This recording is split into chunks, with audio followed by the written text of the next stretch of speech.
1922 to 3, age 6 to 7. In 1920, when I was still only 3, my mother's eldest child, my own sister Astrid, died from appendicitis. She was 7 years old when she died, which was also the age of my own eldest daughter Olivia, when she died from measles 42 years later. Astrid was far and away my father's favorite. He adored her beyond measure, and her sudden death left him literally speechless for days afterwards.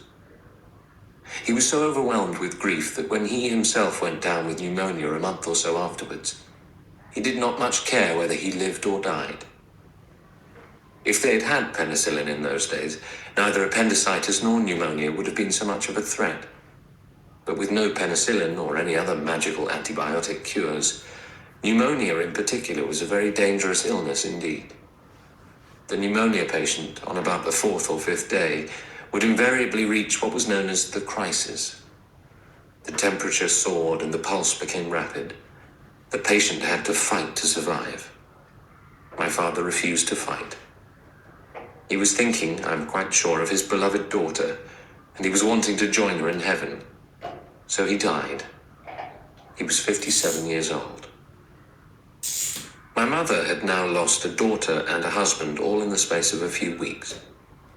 Heaven knows what it must have felt like to be hit with a double catastrophe like this. Here she was, a young Norwegian in a foreign land, suddenly having to face all alone the very gravest problems and responsibilities. She had 5 children to look after, 3 of her own and 2 by her husband's first wife. And to make matters worse, she herself was expecting another baby in 2 months' time. A less courageous woman would almost certainly have sold the house and packed her bags and headed straight back to Norway with the children. Over there in her own country, she had her mother and father willing and waiting to help her, as well as her 2 unmarried sisters. But she refused to take the easy way out. Her husband had always stated most emphatically that he wished all his children to be educated in English schools. They were the best in the world, he used to say. Better by far than the Norwegian ones. Better even than the Welsh ones, despite the fact that he lived in Wales and had his business there. He maintained that there was some kind of magic about English schooling, and that the education it provided had caused the inhabitants of a small island to become a great nation and a great empire, and to produce the world's greatest literature.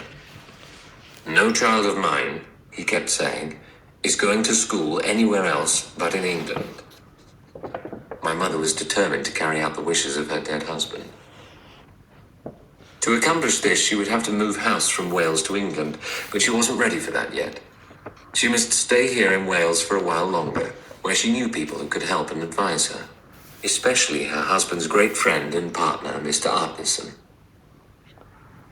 But even if she wasn't leaving Wales quite yet, it was essential that she move to a smaller and more manageable house. She had enough children to look after without having to bother about a farm as well. So as soon as her 5th child, another daughter, was born, she sold the big house and moved to a smaller one a few miles away in Llandaff. It was called Cumberland Lodge, and it was nothing more than a pleasant, medium-sized suburban villa. So it was in Llandaff 2 years later, when I was 6 years old, that I went to my first school. The school was a kindergarten run by 2 sisters, Mrs. Caulfield and Miss Tucker, and it was called Elm Tree House. It is astonishing how little one remembers about one's life before the age of 7 or 8. I can tell you all sorts of things that happened to me from 8 onwards, but only very few before that. I went for a whole year to Elm Tree House, but I cannot even remember what my classroom looked like. Nor can I picture the faces of Mrs. Caulfield or Miss Tucker, although I'm sure they were sweet and smiling. I do have a blurred memory of sitting on the stairs and trying over and over again to tie one of my shoelaces, but that is all that comes back to me at this distance of the school itself. On the other hand, I can remember very clearly the journeys I made to and from the school because they were so tremendously exciting. Great excitement is probably the only thing that really interests a 6-year-old boy, and it sticks in his mind. In my case, the excitement centered around my new tricycle. I rode to school on it every day with my eldest sister riding on hers. No grown-ups came with us. And I can remember oh so vividly how the two of us used to go racing at enormous tricycle speeds down the middle of the road.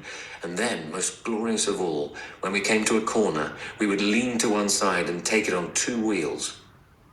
All this, you must realize, was in the good old days when the sight of a motor car on the street was an event.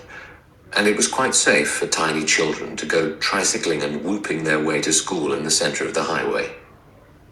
So much then for my memories of kindergarten 62 years ago.